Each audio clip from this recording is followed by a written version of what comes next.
Next topic ਆ ਬੱਚੋ speed and velocity.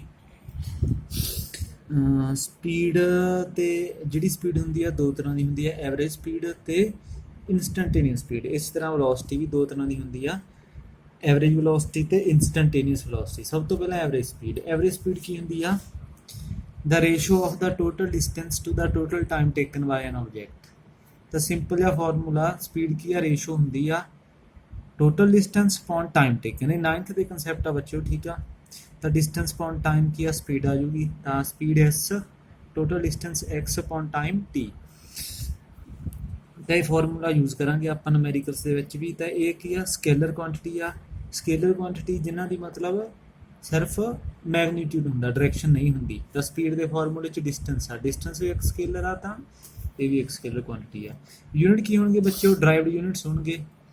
ਤਾਂ ਜਿਵੇਂ ਡਰਾਈਵ ਕਰਾਂਗੇ ਆਪਾਂ ਡਿਸਟੈਂਸ ਤੇ ਟਾਈਮ 'ਚੋਂ, ਡਿਸਟੈਂਸ ਦੇ ਕੀ ਹੁੰਦੇ ਆ? ਮੀਟਰ ਤੇ ਐਸਆਈ ਯੂਨਿਟਸ, ਤੇ ਟਾਈਮ ਦੇ ਕੀ ਹੁੰਦੇ ਆ? ਸੈਕਿੰਡ। ਤਾਂ ਮੀਟਰ ਪਰ ਸੈਕਿੰਡ, ਤਾਂ ਮੀਟਰ ਪਰ ਸੈਕਿੰਡ ਕੀ ਆ ਗਏ? ਯੂਨਿਟਸ ਆ ਗਏ। ਡਾਇਮੈਂਸ਼ਨਲ ਫਾਰਮੂਲਾ ਕੀ ਆ ਗਿਆ? ਇਹ ਤੁਸੀਂ ਪਹਿਲਾਂ ਵੀ ਕੀਤਾ, m0 ਕਿਉਂਕਿ ਮਾਸ ਹੈ ਨਹੀਂ, l1 ਤੇ t -1। ਇਸ ਤਰ੍ਹਾਂ ਵੈਲੋਸਿਟੀ ਸੇਮ ਆ ਬੱਚੇ। ਵੈਲੋਸਿਟੀ ਆਹ the ratio of the total distance ਦੇਗਾ, ਬਸ ਕੀ ਆਇਆ ਨਾ? ਡਿਸਪਲੇਸਮੈਂਟ ਆਇਆ ਨਾ। The ratio of the total displacement to the total time taken by an object. ਤਾਂ ਉਹ ਆ ਜੂਗੀ ਐਵਰੇਜ ਵੈਲੋਸਿਟੀ। ਤਾਂ ਵੈਲੋਸਿਟੀ ਆ ਗਈ displacement upon time taken, v velocity S displacement time. ਇਹ ਕੀ ਹੈ? ਇੱਕ ਵੈਕਟਰ ਕੁਆਂਟੀਟੀ ਆ, ਮਤਲਬ ਇਹਦੀ ਡਾਇਰੈਕਸ਼ਨ ਵੀ ਹੈਗੀ ਆ। ਜਿਵੇਂ ਡਿਸਪਲੇਸਮੈਂਟ ਦੀ ਵੈਕਟਰ ਡਾਇਰੈਕਸ਼ਨ ਵੀ ਹੁੰਦੀ ਆ, ਇਸੇ ਤਰ੍ਹਾਂ ਵੈਲੋਸਿਟੀ ਵੀ ਇੱਕ ਵੈਕਟਰ ਕੁਆਂਟੀਟੀ ਬਣ ਜੂਗੀ। ਤੇ ਇਹਦੇ ਯੂਨਿਟ ਸੇਮ ਹੋਣਗੇ ਜੋ ਸਪੀਡ ਦੇ ਆ, metre per second. Dimensional formula ਵੀ ਸੇਮ ਹੋਊਗਾ, ਠੀਕ ਆ। ਉਸ ਤੋਂ ਬਾਅਦ ਗੱਲ ਆ ਜਾਂਦੀ ਆ ਇੰਸਟੈਂਟੇਨੀਅਸ ਸਪੀਡ ਦੀ।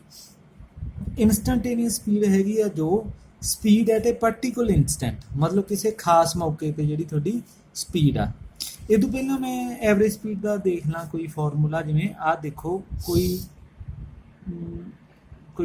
ਆਦਮੀ ਆ, ਉਹਨੇ A ਪੁਆਇੰਟ ਤੋਂ ਸ਼ੁਰੂ ਕੀਤਾ ਤੇ ਸਟੇਟ ਲਾਈਨ ਦੇ ਵਿੱਚ 100 ਮੀਟਰ ਚੱਲਿਆ B ਪੁਆਇੰਟ ਤੇ। ਤਾਂ ਆਪਾਂ ਪਤਾ ਕਰਨੀ ਆ ਵੀ ਉਹਦੀ ਐਵਰੇਜ ਸਪੀਡ ਕਿੰਨੀ ਸੀ, ਉਹ ਕਿੰਨੀ ਸਪੀਡ ਤੇ ਕੀ ਆ A ਤੋਂ B ਤੱਕ ਗਿਆ, ਤਾਂ ਕਿੰਨੀ ਡਿਸਟੈਂਸ ਕਵਰ ਕੀਤੀ ਆ? 100। ਸਪੀਡ ਦਾ ਫਾਰਮੂਲਾ ਕੀ ਆ? ਟੋਟਲ ਡਿਸਟੈਂਸ ਕਿੰਨੀ? 100 ਮੀਟਰ। ਤਾਂ ਜੇ ਮੈਂ ਟਾਈਮ ਮੰਨਾਂ ਵੀ ਉਹ 10 ਸੈਕਿੰਡ ਦੇ ਵਿੱਚ ਉੱਥੇ ਗਿਆ, 10 ਸੈਕਿੰਡ ਦੇ ਵਿੱਚ, ਠੀਕ ਆ। ਤਾਂ ਟੋਟਲ ਟਾਈਮ ਕਿੰਨਾ? 10, ਕਿੰਨਾ ਆ ਜਾਊਗਾ? 10 ਮੀਟਰ ਪਰ ਸੈਕਿੰਡ। ਤਾਂ ਇਹ ਜਾ ਜੂਗੀ ਇਹਦੀ ਐਵਰੇਜ ਸਪੀਡ। ਤਾਂ ਉਹ 10 ਦੀ ਸਪੀਡ ਨਾਲ ਚੱਲਿਆ, ਠੀਕ ਆ। ਤਾਂ ਇਸ ਤਰ੍ਹਾਂ ਆਪਾਂ ਫਾਰਮੂਲੇ ਯੂਜ਼ ਕਰਾਂਗੇ। ਤਾਂ ਇੰਸਟੈਂਟੇਨੀਅਸ ਸਪੀਡ ਕੀ ਆ ਬੱਚੇ? ਦੇਖੋ ਦੋ ਪੁਆਇੰਟ ਆ, ਇੱਥੋਂ ਕੋਈ ਇੱਕ ਵਿਅਕਤੀ ਚੱਲਣਾ ਸ਼ੁਰੂ ਕਰਦਾ ਤਾਂ ਉਹ ਇੱਥੇ ਪਹੁੰਚ ਜਾਂਦਾ ਰਾਹ 'ਚ, ਠੀਕ ਆ, ਇਸ ਜਗ੍ਹਾ 'ਤੇ। ਤਾਂ ਮੈਂ ਪਤਾ ਕਰਨੀ ਆ ਵੀ ਆਹ ਜਗ੍ਹਾ 'ਤੇ ਉਹਦੀ ਸਪੀਡ ਕਿੰਨੀ ਆ, ਕਿਸੇ ਖਾਸ ਜਗ੍ਹਾ 'ਤੇ। ਜਾਂ ਆਹ ਜਗ੍ਹਾ 'ਤੇ ਤੁਰਿਆ ਜਾਂਦਾ, ਪਹੁੰਚ ਗਿਆ, ਜਾਂ ਸਪੋਜ਼ ਕਰੋ ਇੱਥੇ ਪਹੁੰਚ ਗਿਆ, ਇੱਥੋਂ ਚੱਲਿਆ ਸੀ, ਤਾਂ ਇਸ ਜਗ੍ਹਾ 'ਤੇ ਪਤਾ ਕਰਨੀ ਆ। ਤਾਂ ਉਹ ਜਿਹੜੀ ਖਾਸ ਇੰਸਟੈਂਟ 'ਤੇ, ਖਾਸ ਮੌਕੇ 'ਤੇ ਜਿਹੜੀ ਸਪੀਡ ਪਤਾ ਕਰਨੀ ਆ, ਉਹ ਹੈਗੀ ਆ instantaneous speed. The speed at a particular instant, ਕਿਸੇ ਖਾਸ ਮੌਕੇ 'ਤੇ, ਠੀਕ ਆ। ਤਾਂ ਸਪੋਜ਼ ਕਰੋ ਵੀ ਆਪਾਂ ਇੱਥੇ ਪਤਾ ਕਰਨੀ ਆ ਵੀ ਉਹ ਜਦੋਂ ਉਹ ਬੰਦਾ ਇੱਥੇ ਪਹੁੰਚਿਆ ਇਸ ਜਗ੍ਹਾ 'ਤੇ, ਤਾਂ ਉਹਦੀ ਸਪੀਡ ਕਿੰਨੀ ਸੀ। ਤਾਂ ਉਸ ਖਾਸ ਜਗ੍ਹਾ 'ਤੇ ਜਦੋਂ ਪਹੁੰਚਿਆ ਤਾਂ ਟਾਈਮ ਉਹਨੇ ਕਿੰਨਾ ਲਿਆ? ਸਮੋਲ ਜਿਹਾ ਟਾਈਮ ਲਿਆ। ਸਮੋਲ ਜਿਹੇ ਟਾਈਮ ਦੇ ਵਿੱਚ ਆਪਾਂ ਪਤਾ ਕਰਾਂਗੇ, ਕਿਉਂਕਿ ਸਮੋਲ ਜਿਹੇ ਟਾਈਮ ਤੱਕ ਹੀ ਉੱਥੇ ਵਿੱਚ ਨਿਕਲ ਜੂਗਾ, ਥੋੜ੍ਹਾ ਜਿਹਾ ਟਾਈਮ ਲਊਗਾ। ਅਤੇ ਕਿੰਨਾ ਟਾਈਮ ਲਿਆ ਉੱਥੇ ਉਹਨੇ ਪਹੁੰਚਣ 'ਤੇ, ਇਸ ਜਗ੍ਹਾ 'ਤੇ? dt। ਫਿਜ਼ਿਕਸ ਦੇ ਵਿੱਚ ਬੱਚੋ ਆਪਾਂ dt ਲਾ ਦਿੰਦੇ ਹਾਂ, ਮਤਲਬ dt ਦਾ ਮਤਲਬ ਹੁੰਦਾ ਸਮੋਲ ਜਿਹਾ ਟਾਈਮ। ਕਿਸੇ ਚੀਜ਼ ਨੂੰ ਛੋਟਾ ਮੰਨਣਾ ਹੋਵੇ, ਜਿਵੇਂ ਟਾਈਮ ਨੂੰ t ਲੈਂਦੇ ਆ, ਸਮੋਲ ਟਾਈਮ ਨੂੰ ਕੀ ਲਵਾਂਗੇ? ਬਹੁਤ ਹੀ ਛੋਟੇ ਜਿਹੇ ਟਾਈਮ ਨੂੰ d ਲਾ ਦਿੰਦੇ ਆ ਫਿਜ਼ਿਕਸ ਦੇ ਵਿੱਚ, ਤਾਂ ਮੂਹਰੇ dt ਆ ਜਾਊਗਾ, ਠੀਕ ਆ। ਤਾਂ ਆ ਇੱਥੇ ਇੰਨੀ ਜਗ੍ਹਾ ਦੇ ਵਿੱਚ ਉਹ dt ਟਾਈਮ ਦੇ ਵਿੱਚ ਦੀ ਲੰਘਿਆ, ਮਤਲਬ ਇੰਨੀ ਕੁ ਜਗ੍ਹਾ ਦੇ ਵਿੱਚ ਦੀ। ਤਾਂ dt ਟਾਈਮ ਵਿੱਚ ਉਹਨੇ ਕਿੰਨੀ ਡਿਸਟੈਂਸ ਕਵਰ ਕੀਤੀ ਹੋਣੀ ਹੈ ਇਸ ਜਗ੍ਹਾ 'ਤੇ? ਤਾਂ ਡਿਸਟੈਂਸ ਵੀ ਉਹ ਸਮੋਲ ਹੀ ਕੀਤੀ ਹੋਊਗੀ ਉਹਨੇ, ਠੀਕ ਆ। ਕਿਉਂਕਿ ਉਹ ਹੁਣ ਕੋਈ ਮਤਲਬ ਕੋਈ ਤੇਜ਼ ਬੰਦਾ ਤਾਂ ਹੈ ਨਹੀਂ ਗਾ ਬਈ ਉਹ ਪੂਰੀ ਡਿਸਟੈਂਸ ਕਵਰ ਕਰ ਗਿਆ। ਤਾਂ ਆਪਾਂ ਮੰਨਾਂਗੇ ਸਮੋਲ ਜੀ ਡਿਸਟੈਂਸ dx। ਤਾਂ ਤੁਹਾਡੇ ਕੋਲ ਇੰਸਟੈਂਟੇਨੀਅਸ ਸਪੀਡ ਦਾ ਕੀ ਫਾਰਮੂਲਾ ਆ ਜਾਊਗਾ? ਉਹੀ ਹੁੰਦਾ ਡਿਸਪਲੇਸਮੈਂਟ, ਡਿਸਟੈਂਸ ਕਿੰਨੀ? dx, ਤੇ ਟਾਈਮ ਕਿੰਨਾ ਲਿਆ? dt। Small distance upon small time, ਤੁਹਾਡੇ ਕੋਲ ਇੰਸਟੈਂਟੇਨੀਅਸ ਸਪੀਡ ਆ ਗਈ ਉਸ ਜਗ੍ਹਾ 'ਤੇ ਸਪੀਡ, ਠੀਕ ਆ। ਤਾਂ ਇਹ ਫਾਰਮੂਲਾ ਆ ਗਿਆ dx/dt ਇੰਸਟੈਂਟੇਨੀਅਸ ਸਪੀਡ ਦਾ। ਅੱਗੇ ਬੱਚੇ ਇਸੇ ਤਰ੍ਹਾਂ ਹੀ ਇੰਸਟੈਂਟੇਨੀਅਸ ਵੈਲੋਸਿਟੀ ਹੋਊਗੀ। ਕਿਸੇ ਖਾਸ ਜਗ੍ਹਾ 'ਤੇ ਵੈਲੋਸਿਟੀ ਪਤਾ ਕਰਨੀ ਆ ਰਾਹ 'ਚ ਜਾਂਦੇ ਜਾਂਦੇ, ਤਾਂ ਉਸ ਖਾਸ ਜਗ੍ਹਾ 'ਤੇ ਟਾਈਮ ਕਿੰਨਾ ਲਵਾਂਗੇ? ਸਮੋਲ ਜਿਹਾ ਲਵਾਂਗੇ, dt ਟਾਈਮ ਲਵਾਂਗੇ। ਤਾਂ ਡਿਸਪਲੇਸਮੈਂਟ ਬਈ ਕਿੰਨੀ ਹੋ ਜੂਗੀ ਉਸ ਜਗ੍ਹਾ 'ਤੇ? ਸਮੋਲ ਜਿਹੀ ਡਿਸਪਲੇਸਮੈਂਟ। ਤਾਂ ਉਹਦਾ ਫਾਰਮੂਲਾ ਕੀ ਆ ਜਾਊਗਾ? ds/dt। s ਡਿਸਪਲੇਸਮੈਂਟ ਨੂੰ ਲੈਂਦੇ ਆ, x ਡਿਸਟੈਂਸ ਲਈ ਲੈਂਦੇ ਆ। ਤਾਂ ਇੰਸਟੈਂਟੇਨੀਅਸ ਵੈਲੋਸਿਟੀ ਕੀ ਆ ਜੂਗੀ? ds/dt।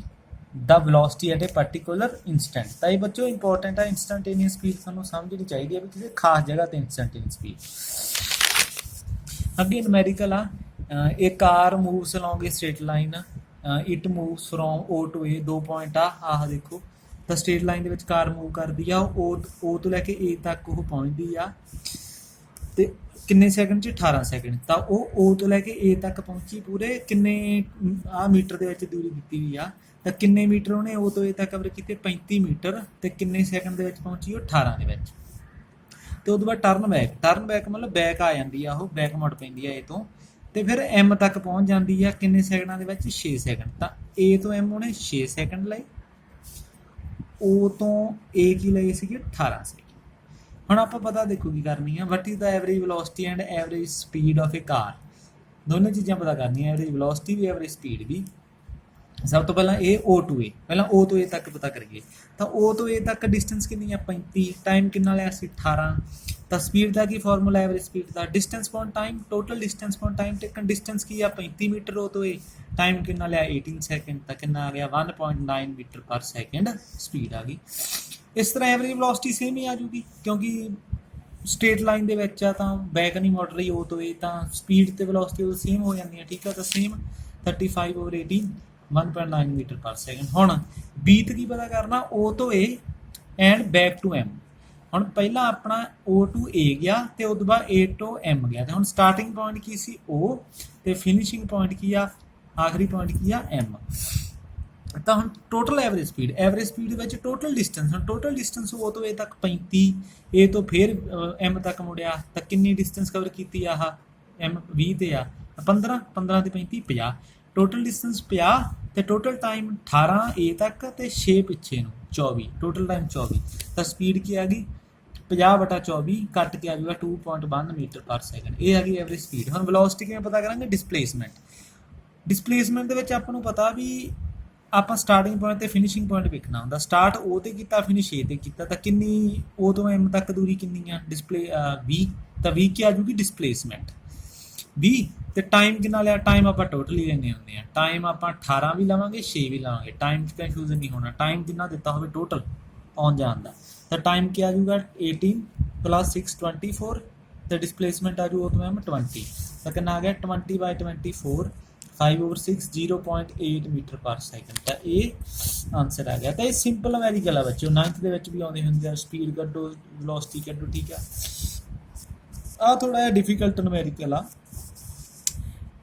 ਇਹ 'ਚ ਕੀ ਆ, ਇਹ ਪੋਜੀਸ਼ਨ ਆ ਕਿਸੇ ਵੀ ਆਬਜੈਕਟ ਦੀ ਜੋ ਕਿ ਅਲੋਂਗ एक्स एक्सिस मूव कर रहा, तो ਉਹਦੀ ਪੋਜੀਸ਼ਨ ਦਿੱਤੀ ਗਈ ਆ x = a + bt²। ਆ ਇਕੁਏਸ਼ਨ ਦਿੱਤੀ ਗਈ ਆ। a ਦੀ ਵੈਲਿਊ 8 ਮੀਟਰ ਆ, B ਦੀ ਵੈਲਿਊ 3 मीटर पर सैकेंड स्केयर आ, तो जिथे T आ वो टाइम आ सैकेंड दे विच मेजर करना। What is the its velocity, इहदी वेलोसिटी पता करनी है T at 0 and T at 2 second.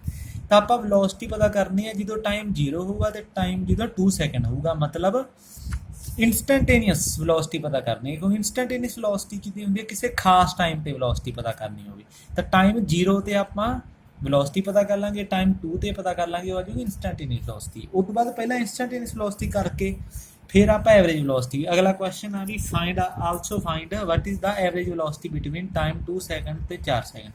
4 second ते 2 सैकेंड के विचाले एवरेज वेलोसिटी भी पता करांगे। ठीक है, तो सब तो पहले इंस्टेंटेनियस वेलोसिटी आह टाइम 0 ते टाइम 2 सैकेंड ते पता करिए। इंस्टेंटेनियस वेलोसिटी की होंदी है formula, small distance upon small time d/dt। d/dt मतलब डेरीवेटिव है बच्चों। तो x की वैल्यू भरांगे, अपने को x की वैल्यू जो भी आपको दिती आ a + bt², तो a + bt² भरता x की जगह, d/dt उवें रह गया, x की वैल्यू भरती। हुण देखो d/dt का मतलब डेरीवेटिव देखो किवें करदे हुंदे आ।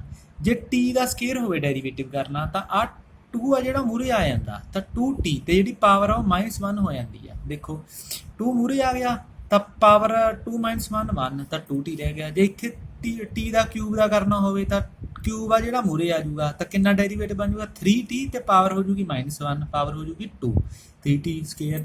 जे 4t का करना होवे, देखो 4t² का, तो आ 2 मूहरे आके मल्टीप्लाई हो गया, 4 तो पहले ही सी 8, ਤੇ ਉੱਪਰ ਪਾਵਰ ਕੀ ਆ -1 ਹੋ ਗਈ, ਤਾਂ ਪਹਿਲਾਂ 2 ਸੀ ਹੁਣ 1 ਹੀ ਰਹਿ ਗਈ 8t। ਤੇ ਇਸ ਹਿਸਾਬ ਨਾਲ ਡੈਰੀਵੇਟਿਵ ਹੁੰਦਾ ਬੱਚੋ।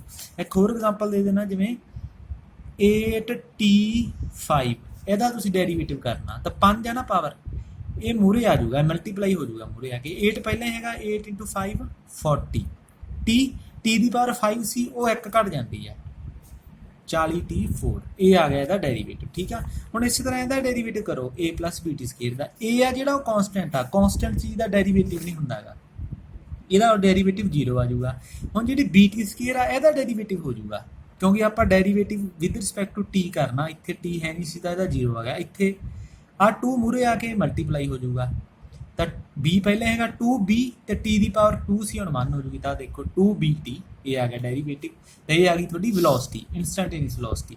ਹੁਣ ਤੁਸੀਂ ਕੀ ਭਰਨਾ, ਟਾਈਮ ਸਟਾਰਟਿੰਗ 'ਚ ਉਹਨਾਂ ਨੇ ਕਿਹਾ ਵੈਲੋਸਿਟੀ ਪਤਾ ਕਰਨੀ ਹੈ ਟਾਈਮ 0 ਤੇ ਟਾਈਮ 2 ਤੇ। ਪਹਿਲਾਂ ਟਾਈਮ t 0 ਭਰ ਲਓ, ਆ ਦੇਖੋ v ਜਦੋਂ t 0 ਭਰੀ ਤਾਂ 2 × 0 × 3 0 ਮੀਟਰ ਪਰ। ਜਦੋਂ ਟਾਈਮ 0 ਸੀ ਤਾਂ ਵੈਲੋਸਿਟੀ ਵੀ ਕੀ ਸੀ 0 ਮੀਟਰ ਪਰ ਸੈਕਿੰਡ। ਜਦੋਂ ਟਾਈਮ 2 ਸੀ ਤਾਂ 2bt 2 × b ਦੀ ਵੈਲਿਊ ਆਪਾਂ ਬੱਚੋ ਇੱਥੇ ਭਰੀ ਜਾਵੇ, ਆਪਾਂ ਨੂੰ ਦਿੱਤੀ ਸੀਗੀ b ਦੀ ਵੈਲਿਊ 3, 2 × b ਦੀ ਵੈਲਿਊ 3 ਭਰੀ ਤੇ t ਦੀ ਵੈਲਿਊ ਆਪਾਂ 2 ਤੇ ਪਤਾ ਕਰਨੀ ਆ, ਤਾਂ ਕਿੰਨਾ ਆ ਗਿਆ 12 ਮੀਟਰ ਪਰ ਸੈਕਿੰਡ। ਇਹ ਆ ਗਈ ਟਾਈਮ ਜਦੋਂ 2 ਸੈਕਿੰਡ ਸੀ ਉਦੋਂ ਇਨਸਟੈਂਟੇਨੀਅਸ ਵੈਲੋਸਿਟੀ ਇੰਨੀ ਸੀ। ਅੱਗੇ ਐਵਰੇਜ ਵੈਲੋਸਿਟੀ ਆ। ਐਵਰੇਜ ਵੈਲੋਸਿਟੀ ਦੇਖੋ ਪਤਾ ਕਿਹਦੇ ਵਿਚਾਲੇ ਕਰਨੀ ਆ, ਜਦੋਂ ਟਾਈਮ 4 ਸੈਕਿੰਡ ਸੀ ਤੇ 2 ਸੈਕਿੰਡ ਸੀ ਉਹਦੇ ਵਿਚਾਲੇ ਐਵਰੇਜ ਸਪੀਡ। ਤਾਂ ਆਪਾਂ ਨੂੰ ਟਾਈਮ ਕਿੰਨਾ ਲੈ ਲਾਂਗੇ, ਆ ਦੇਖੋ ਆਪਣੀ ਕੋਈ ਚੀਜ਼ ਤੁਰੀ ਜਾਂਦੀ ਆ, ਜਿਹੜਾ ਆਪਣਾ ਆਬਜੈਕਟ ਆ ਉਹ ਟਾਈਮ 2 ਤੇ ਜਦੋਂ 2 ਸੈਕਿੰਡ ਸੀ ਉਹ ਇੱਥੇ ਸੀ, ਤੇ ਜਦੋਂ ਟਾਈਮ 4 ਸੈਕਿੰਡ ਹੋ ਗਿਆ ਉਹ ਇੱਥੇ ਪਹੁੰਚ ਗਿਆ। ਠੀਕ ਆ, ਟਾਈਮ 4 ਸੈਕਿੰਡ ਹੋ ਗਿਆ ਉਹ ਇੱਥੇ ਪਹੁੰਚ ਗਿਆ।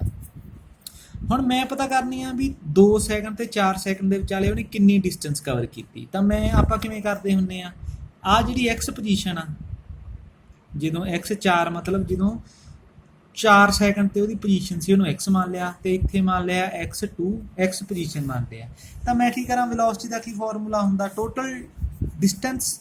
ਹੁਣ ਡਿਸਟੈਂਸ ਕਿਵੇਂ ਪਤਾ ਕਰੂੰਗਾ, ਜਿਹੜੀ ਉਹਦੀ 4 ਤੇ ਪੋਜੀਸ਼ਨ ਸੀ ਉਹਨੂੰ ਮਾਈਨਸ ਕਰ ਦੂੰਗਾ ਜਿਹੜੀ ਉਹਦੀ 2 ਤੇ ਪੋਜੀਸ਼ਨ ਸੀ, x ਮਤਲਬ ਪੋਜੀਸ਼ਨ, ਤਾਂ ਮਾਈਨਸ ਕਰਕੇ 4 ਚੋਂ 2 ਆ ਮੈਨੂੰ ਆ ਜੂਗੀ ਟੋਟਲ ਜੋ ਡਿਸਟੈਂਸ ਉਹਨੇ ਕਵਰ ਕੀਤੀ ਹੈ। ਓਵਰ ਟਾਈਮ ਕਿੰਨਾ, ਟਾਈਮ ਤਾਂ ਹੁਣ ਤੁਹਾਨੂੰ ਪਤਾ 4 ਤੇ 2 ਦੇ ਵਿਚਾਲੇ ਕਰਨੀ ਆ, ਤਾਂ ਟਾਈਮ 2 ਸੈਕਿੰਡ ਆ, 4 - 2 2 ਸੈਕਿੰਡ, ਤਾਂ ਟਾਈਮ 2 ਸੈਕਿੰਡ। ਦੇਖੋ x4 -x2, ਹੁਣ x ਤੇ 4 ਤੇ ਕਿੰਨੀ ਪੋਜੀਸ਼ਨ ਆ, ਦੇਖੋ ਪੋਜੀਸ਼ਨ ਆਪਾਂ ਨੂੰ ਦਿੱਤੀ ਹੈ, ਦੇਖੋ ਸਟਾਰਟਿੰਗ 'ਚ ਆਵੇ position of an object moving along axis given by x = a + bt²। ਤਾਂ ਇੱਥੇ t ਦੀ ਹੈਗਾ ਪਹਿਲਾਂ 4 ਭਰੋ ਤਾਂ ਆਪਾਂ ਨੂੰ x ਆ ਜੂਗੀ ਜਦੋਂ ਟਾਈਮ 4 ਸੀ ਵੀ 4 ਤੇ ਕਿੰਨੀ ਪੋਜੀਸ਼ਨ ਆ, ਤੇ ਉਸ ਤੋਂ ਬਾਅਦ ਆਪਾਂ 2 ਭਰ ਦਿਆਂਗੇ। ਤਾਂ ਦੇਖੋ a + b, t ਦੀ ਹੈਗਾ 4² ਮਾਈਨਸ ਉਹ ਚੋਂ ਕੀਤਾ 2 ਤੇ ਪੋਜੀਸ਼ਨ, ਉਸ ਤੋਂ ਬਾਅਦ ਉਸੇ x 'ਚ t2 ਭਰੀ, a + b 2², ਇਹਨੂੰ ਸੋਲਵ ਕੀਤਾ। ਆ ਦੇਖੋ 8 + b ਦੀ ਵੈਲਿਊ ਵੀ ਭਰਤੀ ਇੱਥੇ, ਆ ਜਿਹੜੀ b ਆ ਉਹ 3 ਦਿੱਤੀ ਆ, 4² ਮਾਈਨਸ ਆ ਬ੍ਰੈਕਟ 'ਚ ਜਿਹੜੀ a ਦਿੱਤੀ ਆ ਆਪਾਂ ਨੂੰ, ਜਿਹੜੀ ਆਹ a ਆ ਉਹ 8 ਦਿੱਤੀ ਆ, 8 ਭਰਤੀ +3 ਇੱਥੇ 2 ਭਰਤੀ, ਕਰਾ ਕੇ ਮੇਰੇ ਕੋਲ ਆ ਗਿਆ 36/2। 36/2 ਮਤਲਬ 18 ਮੀਟਰ ਪਰ ਸੈਕਿੰਡ। ਤਾਂ ਇਹ ਤੁਹਾਡੀ ਆ ਗਈ ਐਵਰੇਜ ਵੈਲੋਸਿਟੀ। ਤਾਂ ਸਮਝ ਗਏ, 2 ਤੇ 4 ਸੈਕਿੰਡ ਦੇ ਵਿਚਾਲੇ ਪਤਾ ਕਰਨੀ ਸੀ। ਆਪਾਂ ਨੂੰ ਪੋਜੀਸ਼ਨ ਦਿੱਤੀ ਸੀ ਵੀ 4 ਸੈਕਿੰਡ ਬਾਅਦ ਆ ਪੋਜੀਸ਼ਨ ਆ, 2 ਸੈਕਿੰਡ ਬਾਅਦ ਆ ਪੋਜੀਸ਼ਨ ਆ, ਤਾਂ ਆਪਾਂ ਨੂੰ ਕੀ ਆ ਪੋਜੀਸ਼ਨ ਚੋਂ ਆ ਪੋਜੀਸ਼ਨ ਮਾਈਨਸ ਕਰਕੇ ਡਿਸਟੈਂਸ ਕੱਢ ਲਈ, ਤੇ ਟਾਈਮ 4 'ਚ 2 ਮਾਈਨਸ ਕਰਕੇ 2 ਕੱਢ ਲਿਆ, ਤਾਂ ਆਪਾਂ ਐਵਰੇਜ ਵੈਲੋਸਿਟੀ ਕੱਢ ਲਈ। ਠੀਕ ਆ, ਤਾਂ ਇਹੋ ਜਿਹਾ ਨੂਮੈਰੀਕਲ ਬੱਚਿਓ ਤੁਹਾਡਾ ਦੂਜੇ ਲੈਵਲ ਦਾ ਨੂਮੈਰੀਕਲ ਹੁੰਦਾ, ਜੋ ਅੱਗੇ ਜਿਹੜੇ ਕੰਪੈਟੀਟਿਵ ਐਗਜ਼ਾਮ ਆ ਉਹਨਾਂ 'ਚ ਵੀ ਆ ਜਾਂਦਾ। ਅੱਗੇ ਦੇਖੋ ਆਖਰੀ ਨੂਮੈਰੀਕਲ ਹੈ, ਤੁਸੀਂ ਆਪ ਕਰਨਾ। ਇਹ ਬਰਡ ਫਲਾਈਜ਼ ਨਾਰਥ, ਇਹਨੂੰ ਲੋਡ ਕਰ ਲਿਓ ਐਟ 20 ਮੀਟਰ ਪਰ ਸੈਕਿੰਡ। ਇੱਕ ਬਰਡ ਆ ਉਹ ਨਾਰਥ ਫਲਾਈ ਕਰਦਾ 20 ਮੀਟਰ ਪਰ ਸੈਕਿੰਡ ਦੀ ਸਪੀਡ ਨਾਲ ਫॉर 15 ਸੈਕਿੰਡ, ਉਹ ਤੋਂ ਬਾਅਦ ਰੈਸਟ ਕਰਦਾ ਉੱਥੇ 5 ਸੈਕਿੰਡ ਦੇ ਲਈ, ਐਂਡ ਦੈਨ ਫਲਾਈ ਸਾਊਥ, ਤੇ ਉਹ ਤੋਂ ਬਾਅਦ ਉਹ ਸਾਊਥ ਫੇਰ ਮੂਵ ਕਰਦਾ ਕਿੰਨੀ ਸਪੀਡ ਤੇ 25 ਮੀਟਰ ਸੈਕਿੰਡ ਦੀ ਸਪੀਡ ਤੇ 10 ਸੈਕਿੰਡ ਵਾਸਤੇ। ਤੁਸੀਂ ਹੋਲ ਟ੍ਰਿਪ ਦੀ ਫਾਈਂਡ ਕਰਨੀ ਹੈ, ਐਵਰੇਜ ਸਪੀਡ ਤੇ ਐਵਰੇਜ ਵੈਲੋਸਿਟੀ ਪੂਰੇ ਟ੍ਰਿਪ ਦੀ, ਵੀ ਉਹ ਕਿੱਥੋਂ ਚੱਲਿਆ ਕਿੱਧਰ ਨੂੰ ਗਿਆ। ਤਾਂ ਤੁਹਾਨੂੰ ਪਤਾ ਵੀ ਨਾਰਥ ਉੱਪਰ ਨੂੰ ਹੁੰਦਾ ਤੇ ਸਾਊਥ ਕੀ ਹੁੰਦਾ, ਨਾਰਥ ਉੱਪਰ ਨੂੰ ਹੁੰਦਾ, ਸਾਊਥ ਹੁੰਦਾ ਥੱਲੇ ਨੂੰ। ਤਾਂ ਤੁਸੀਂ ਉਸ ਹਿਸਾਬ ਨਾਲ ਇਹਨੂੰ ਸੈੱਟ ਕਰ ਲਿਓ, ਤਾਂ ਤੁਸੀਂ ਮੈਨੂੰ ਐਵਰੇਜ ਸਪੀਡ ਤੇ ਐਵਰੇਜ ਵੈਲੋਸਿਟੀ ਕੱਢ ਕੇ ਦੇ ਦੇਣੀ ਹੈ। ਤਾਂ ਆਹ ਨੋਟ ਕਰ ਲਿਓ, ਠੀਕ ਹੈ। Average bird flies north at 20 metre per second, ਇਹ ਸਾਰੀ ਟਰਮ ਨੂੰ ਨੋਟ ਕਰ ਲਓ, ਤੇ ਤੁਸੀਂ ਮੈਨੂੰ ਐਵਰੇਜ ਸਪੀਡ ਤੇ ਐਵਰੇਜ ਵੈਲੋਸਿਟੀ ਕੱਢ ਕੇ ਦੇ ਦਿਓ।